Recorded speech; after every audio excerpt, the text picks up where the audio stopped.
Dear friends, today we are going to look at the story of the little hero of the forest. ஒரு பெரிய காட்டு நடுவில் ஒரு அழகான அருவி இருந்தது. அந்த அருவியின் அருகே ஒரு சின்ன அணில் மரத்தில் வாழ்ந்து வந்தது. அந்த அணிலின் பெயர் சின்னு.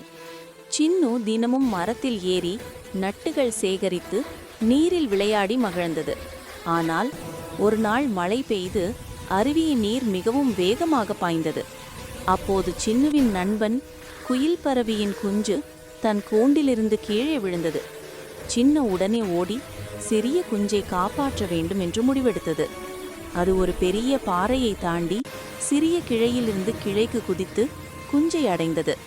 நீர் வேகமாக பாய்ந்தாலும் சின்னு துணிந்து குஞ்சை தன் பறவை கூண்டுக்கு மீண்டும் சேர்த்தது. அருவி சத்தமாக சிரித்தது போல, சின்னு நீயே உண்மையான வீரன் என்றது போல இருந்தது. அந்த நாள் முதல் காடு முழுக்க சின்னுவை அனைவரும் துணிச்சலான சின்னு என்று அழைத்தார்கள். அதை கேட்டு சின்னு மகிழ்ந்தான். Next, we are going to look at the story, The Power of Good Advice. ஒரு அடர்ந்த காட்டில் ஒரு புத்திசாலி குரங்கு வாழ்ந்தது. ஒரு நாள் அது தனது நண்பர்களுடன் காடை சுற்றி பார்க்க போனது. அங்கு ஒரு பழம் நிறைந்த மரத்தை பார்த்தது. அவர்கள் ஒரு மரத்தில் பழங்களை பார்த்து சாப்பிட போனார்கள். ஒரு குரங்கு சொன்னது, சாப்பிடாதீர்கள், இது நஞ்சு பழம் போல இருக்கிறது என்றது. அங்கு ஒரு பறவை வந்து அந்த பறவை சொன்னது, இந்த பழம் நச்சு நிறைந்தது, சாப்பிடாதீர்கள் என்று எச்சரித்தது. குரங்குகள் பறவைக்கு நன்றி கூறியது. பின்னர் பறவை, அங்கே பாருங்கள், அந்த மரத்தில் நல்ல பழங்கள் இருக்கின்றன, அதை சாப்பிடுங்கள் என்றது. குரங்குகள் அங்கே சென்று பழங்களை உண்டு மகிழ்ந்தன. இந்த கதையில் உங்களுக்கு குரங்கி என்ன சொல்ல வருகிறது என்று புரிகிறதா? யாருடைய அறிவுரையும் கவனமாக கேளுங்கள், அது நம்மை ஆபத்திலிருந்து காப்பாற்றும். Next, we are going to look at the story, Together They Saved a Life. ஒரு அழகான கிராமத்தில் கிட்டி என்ற பூனையும் பப்பி என்ற நாயும் நல்ல நண்பர்களாக இருந்தன. அவர்கள் எப்போதும் சேர்ந்து விளையாடிக் கொண்டிருப்பார்கள். ஒரு நாள் திடீரென, என்னை காப்பாற்றுங்கள் என்று பெரிய சத்தம் கேட்டது. இருவரும் ஓடிச் சென்றார்கள். அங்கே ஒரு வாத்து குளத்தில் வலையில் சிக்கியிருந்தது.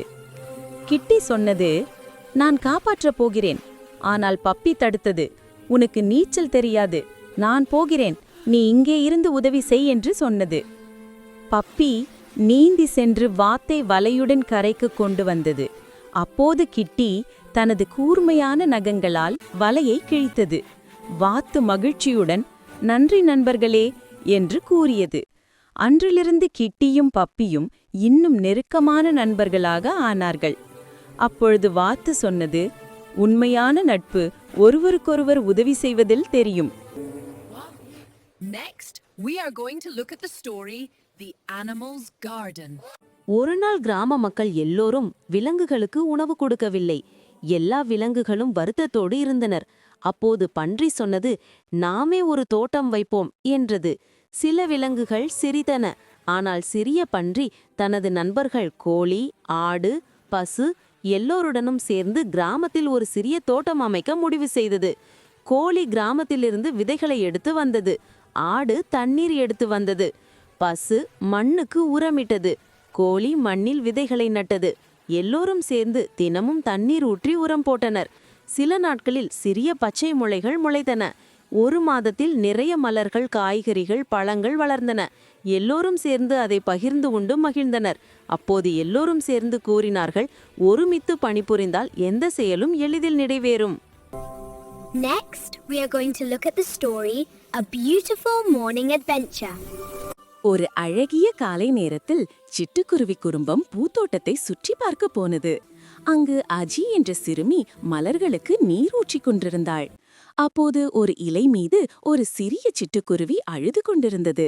அஜி அதை கண்டு, ஏன் அழுகிறாய் என் சிட்டுக்குருவியே என்று கேட்டாள். அதற்கு சிட்டுக்குருவி, நான் என் குடும்பத்தை காணவில்லை என்று வருந்தியது.